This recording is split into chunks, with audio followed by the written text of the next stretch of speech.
Hi, how are you? Good, how are you, Alessandra? Very good. Excellent, now that I can hear you and see you. I will just read very briefly an introduction about what LAGI is.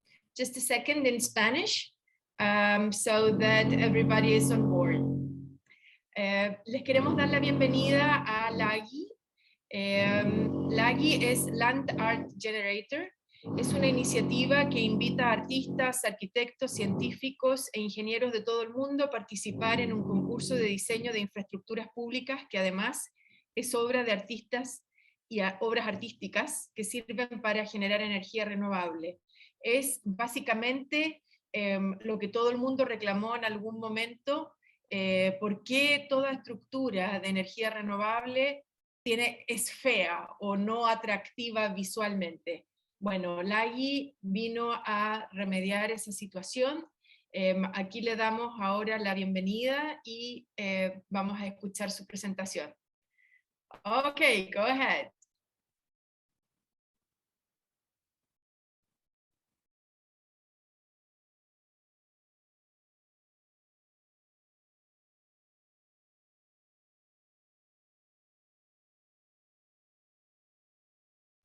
Hi, you need to put your microphone on. Sorry about that. There you go. Buenas tardes a todos. Gracias por acomodar esta presentación en inglés. I'm going to share my screen now.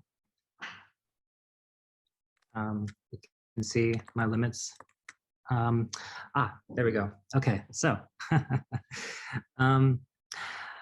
today I'm going to be talking about the work of the Land Art Generator Initiative. We're a 10-year-old nonprofit arts organization working at the intersection of art and renewable energy in response to the climate crisis that we are facing today. Of course, we're all quite aware of the dire situation that humanity finds itself in, but at the same time, the future is potentially very bright because we have so many great minds working on this challenge. It is a complex challenge. It's not only a technical challenge, it's a socio-technical challenge, which means that even if the technology exists today, and the good news is that it does exist today, to transform our global economy to a net carbon zero economy, the challenge is the deployment of this technology, and that is what requires communications and social change and cultural change. And art is a key ingredient in that equation. The Land Art Generator, in trying to tackle this socio-technical challenge, is bringing together public art, renewable energy, the idea of living buildings and cities in which new works of construction at the scale of residential to entire cities generate their own electricity and their own resources rather than relying on external resources, and integrating all of these systems together for greater efficiency. A quick jump into history right now.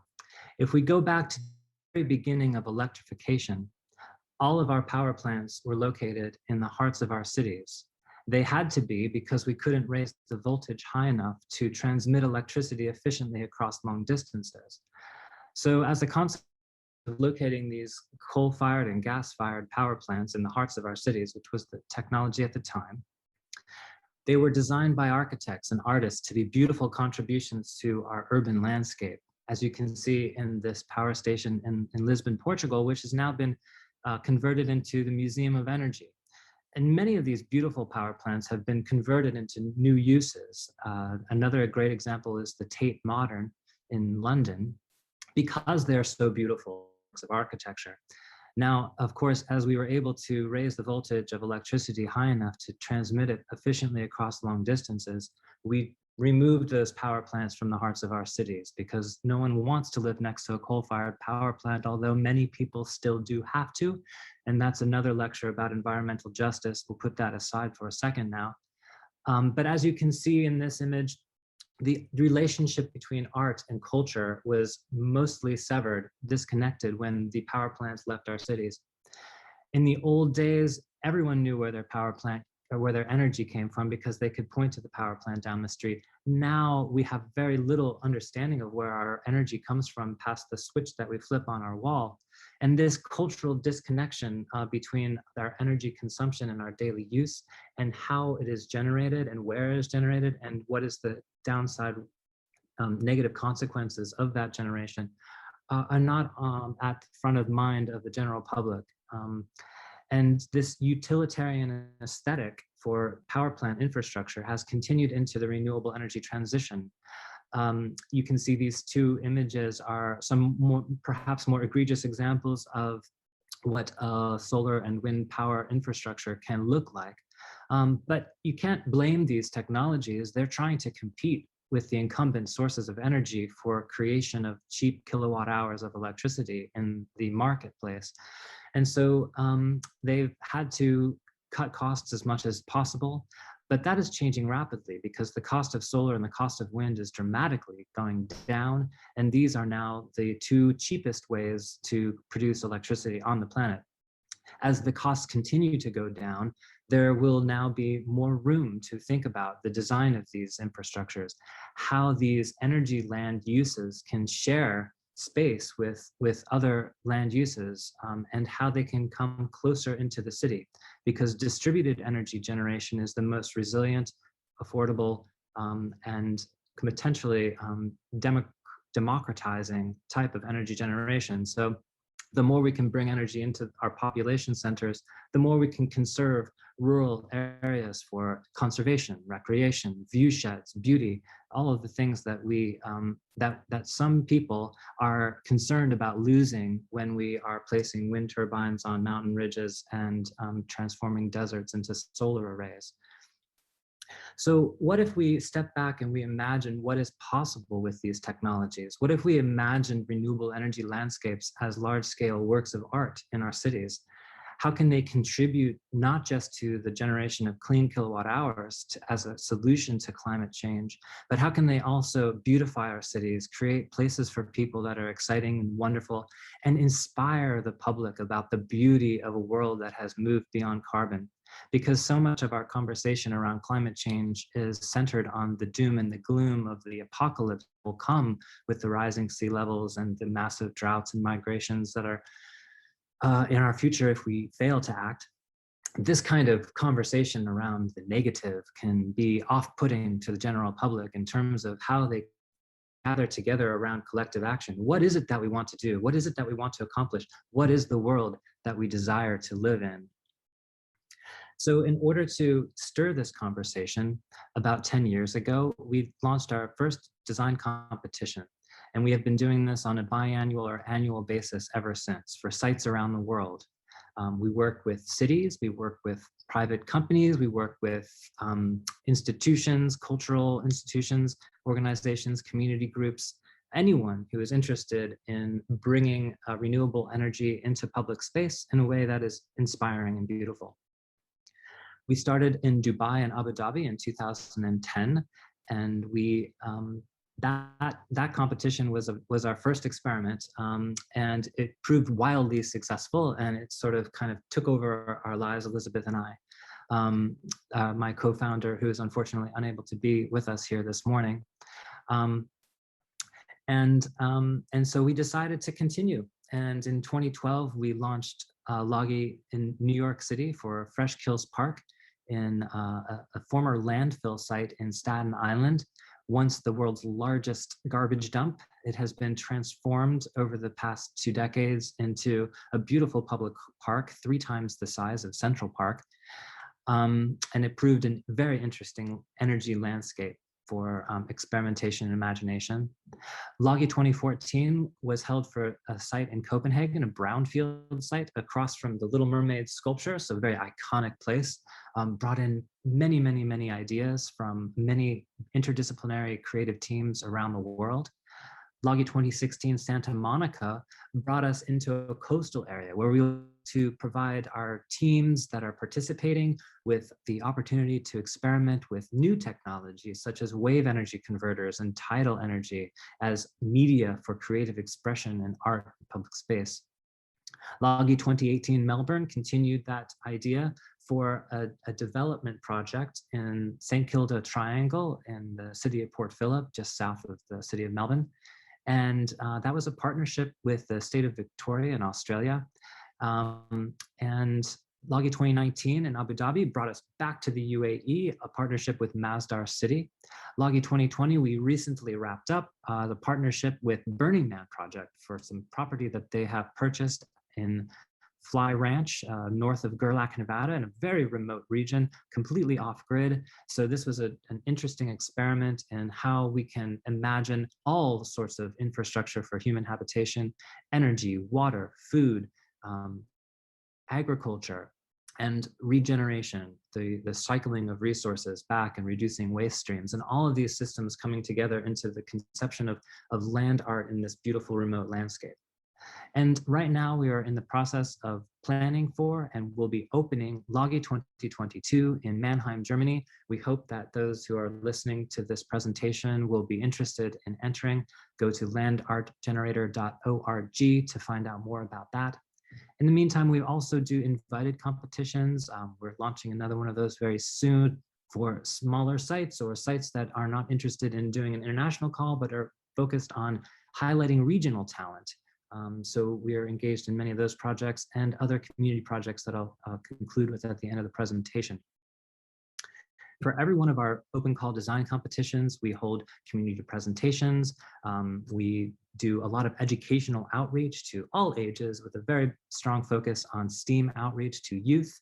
And the competitions bring in hundreds of submissions around the world. We're so very fortunate that there is a broad network of creatives around the world who are interested in tackling this problem in creative ways. I'm going to go through very quickly a summary of some of the ideas that have come in throughout the years to the land art generator competitions by technology type. So as you can see here is a polycrystalline on the left and a monocrystalline solar panel on the right. If you close your eyes and you think of a solar panel, this is probably what pops into your head. But even this type of technology can be used as a media for creative expression. And you give this to a team of engineers and artists collaborating together, and you get Energy Duck, because everybody loves a duck. So why not have a 5-story duck that powers your entire neighborhood? This is also a battery because it sinks and raises itself in the water using micro turbines in the belly of the duck. And it teaches about the duck curve, which is the difference between when energy is produced by solar and when it is consumed.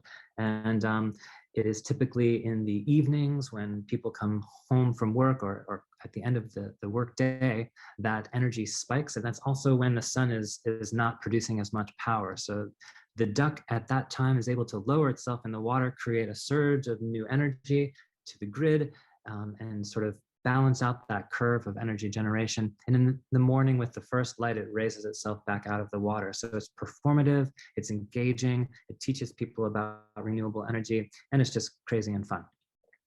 The Nest is entry to Logi 2019 Abu Dhabi, and it is a version of a clutch of falcon eggs scaled massively up to celebrate the importance of the falcon to the culture of the UAE.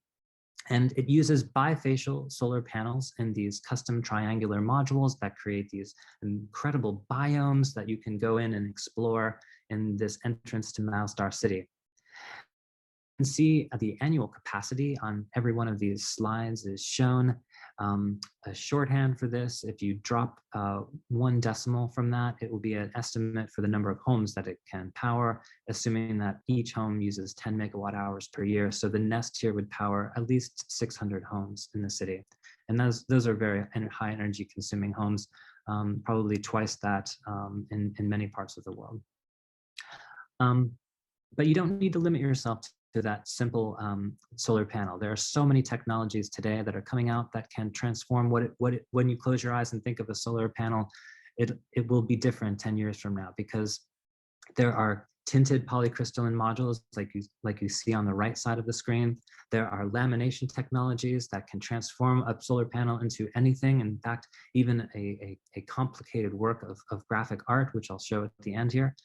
And you can see that beautiful golden photovoltaic technology is incorporated into the solar ecosystem, which is the very first project that was ever uploaded to the Land Art Generator website by a wonderful architect, Antonio Macca from Italy.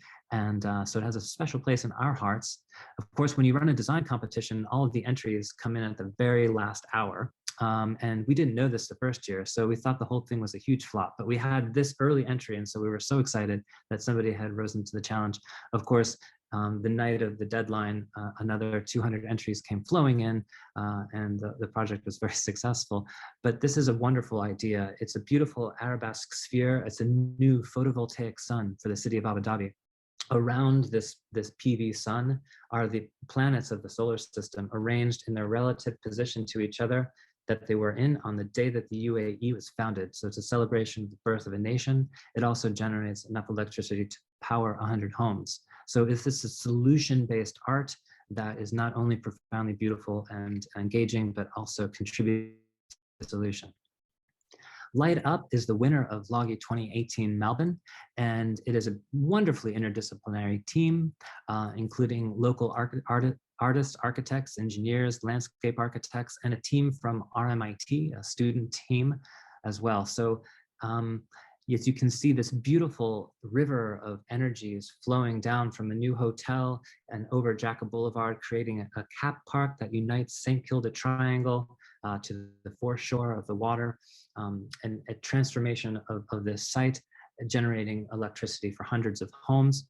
What this uses is that lamination technology. So underneath every one of these yellow rectangles are monocrystalline, highly efficient solar modules that the light is hitting at a perpendicular angle, but from an oblique angle, it looks like this beautiful yellow color. So there's a lot that can be done with solar energy to integrate it in the city in ways that are inspiring. The pipe is clad with custom solar modules that provide 100% of the electricity required to desalinate 4.5 billion liters of drinking water every year for the city of Santa Monica. This is an entry to LOGI 2016, and it recognizes the nexus between energy and water, especially in places like Southern California that over the next few decades are really going to have to come up with unique solutions to the water challenge. Desalination has many downsides, one of those being waste brine that is put into the marine ecosystem, which can be very detrimental. So the pipe uses this beautiful center storage tank, which is also an amenity for the public, because you can go out to the breakwater in Santa Monica and you can swim in this pool of high saline water as if you're in the Dead Sea. So it's floating, it's good for your skin perhaps, but that large amount of volume for storage of the waste brine allows them to slowly mix it with the existing water and provide a much lower impact for the desalination technology on the marine ecosystem. All sorts of new technologies are coming out all the time. Here you have an example of organic photovoltaic cells. They're flexible, they're semi-translucent, they're all the colors of the rainbow. So they're an incredibly versatile medium for creative expression. And almost anything you can imagine as a work of art and a concept, you can accomplish with this as the exterior. Beyond the Wave is an entry to LOGI 2014 Copenhagen. It uses that organic photovoltaic material as the primary media. You can see these beautiful pink ribbons. All of those are solar panels. And this is a power plant where you can take your family for a picnic. It generates enough electricity to power at least the number of homes as the people who would visit this park in any given day. And it's an inspiring message about our post-carbon future. Other kinds of technologies like solar thermal technology are available as a media for art. Why not? This is a photograph of a prototype at Masdar City of a beam down concentrated solar power technology. So rather than using photovoltaics, it uses the heat energy of the sun to run a turbine and produce electricity. A turbine doesn't care where the heat comes from, whether that's from burning coal, nuclear fission, or the power of the sun directly. And it's these solar power towers out in the desert that was really inspiring to Elizabeth and I when we started the Land Art Generator in 2008. We saw these as almost unintentional works of land art in the landscape. And so we thought, well, what if we launch a competition to make these more intentional? You've got these mirrors out in the desert and the light is seen through the sky. It's really impressive. So to our great wonder, the solar hourglass was the winner of 2014 Copenhagen. As you can see, it's an hourglass to remind us all that there's still time to avert the worst effects of climate change if we can all act together. So it's an inspiring positive message to counteract the doom and gloom of climate communications. And it allows everyone to come right up to this beam of light, the power of 1,000 suns, and understand viscerally how this technology works, so that creates that connection again between our energy systems and human culture. How it works is that the top bulb of the hourglass is including these heliostat mirrors that focus light onto a parabolic shaped mirror that creates this vertical beam of light. And below is the balance of systems, a molten collector that becomes super hot. Water or some other fluid is transferred through that to create steam and run a turbine. The vertical beam of light is protected by an insulated glass cylinder so that you don't burn your arm off when you visit it. But it's a wonderful thing that beckons to everyone across the entire city as it can be seen from afar. The Oasis uses photovoltaic thermal technology. So these are photovoltaic cells on the exterior of this artwork that generate electricity directly, but they also generate thermal energy as water is passed through to provide a heat sink, which actually increases the efficiency of the photovoltaic cells and generates hot water run through an absorption chiller that turns that hot water into chilled water. That is then piped through the superstructure of this artwork. And as you know, if you pipe chilled water through a very humid environment, it creates condensation and it literally makes it rain inside of this space on the cloudless, hot, humid days of the UAE summer. A wonderful experience in the desert to have this verdant landscape erupt from this artwork. Wind energy is, of course, another technology that can be incorporated into artwork. Here you see ducted wind turbines that work from the acceleration of energy as it is concentrated, the Venturi effect. That same technology is incorporated into the second place winner of Logie 2012, New York City. Fresh Hills takes the energy of the wind as it rushes up these mounds, which are the old landfill site, and it concentrates that wind in these large landforms. Very straight land art approach to this. The wind, as it accelerates, hits a turbine near the center of the space and generates incredible amounts of electricity. It also creates a beautiful, calm space on the windiest of days as that wind energy is instead converted into electricity.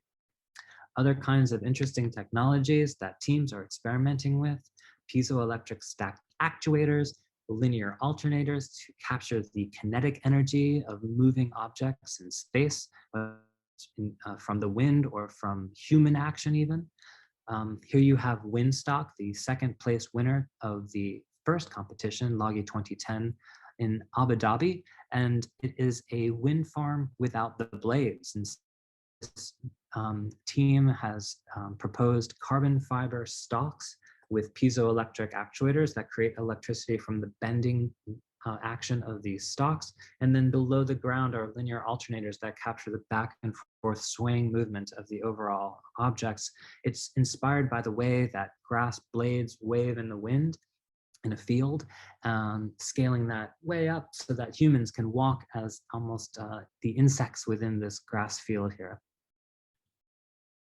Catching the Wave is an entry to Logie 2016 Santa Monica. It is perhaps one of the first uses of wave energy conversion technology as media for artistic expression. Creates these beautiful spaces that you can go out to and enjoy while celebrating the history of the Santa Monica Pier as a yacht harbor in the days prior to World War II. With this interesting aesthetic, and it is incredibly powerful technology that would power thousands of homes in the city. A couple of entries to finish up on our most recent design competition, Logie 2020 Fly Ranch, a partnership with Burning Man Project.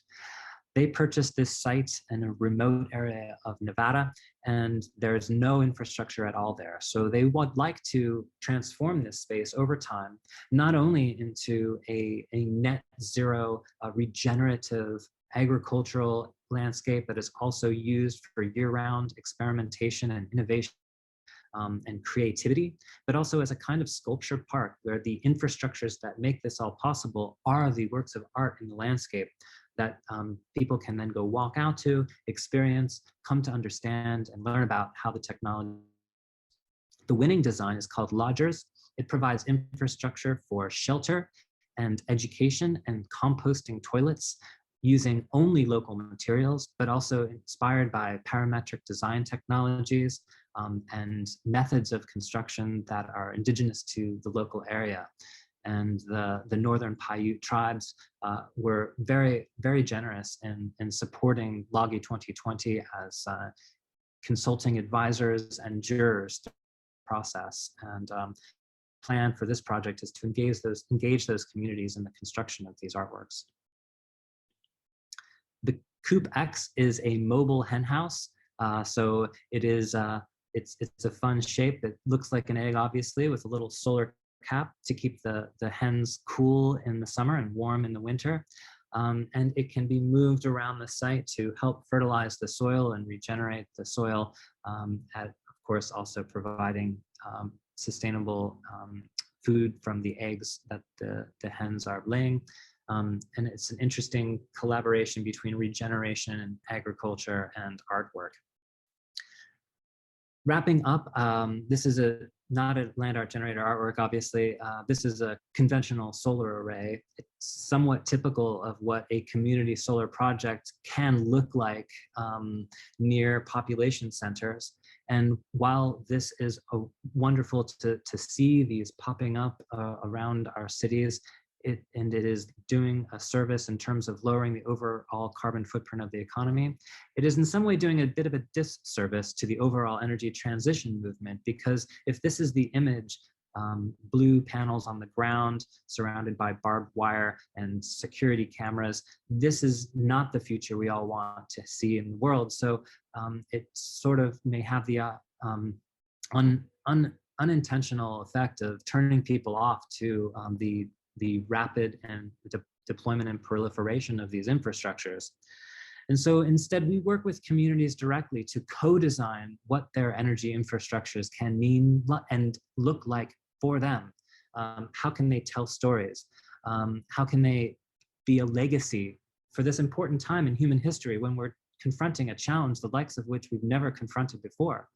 There is a rich history, of course, in incorporating artists at the table for infrastructure design. Just think of the Works Progress Administration of the United States in the 1930s, where tens of thousands of artists were brought in. That's why people go to visit the Hoover Dam to see the works of Art Deco art and architecture in that beautiful desert space, not necessarily to learn about how hydrotechnology works.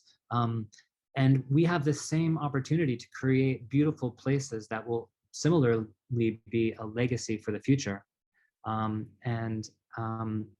This is an example of that.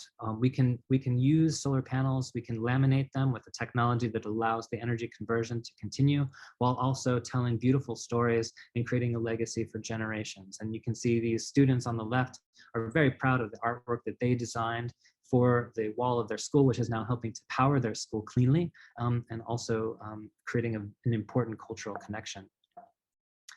So that is the conclusion of the presentation. And oh, actually, no, I have a couple more slides, sorry. There was an alert that came up that paused me from advancing.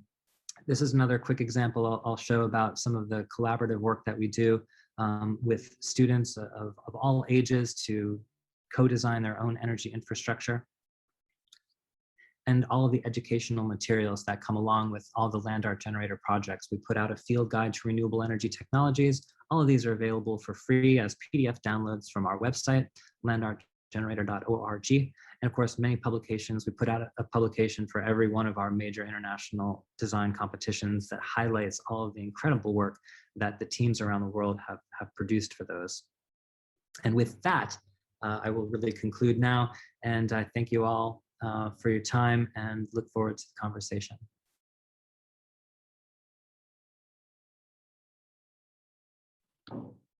Wow, super interesting. I am amazed. Although I had seen the pictures on your webpage before, wow, this is impressive. Uh,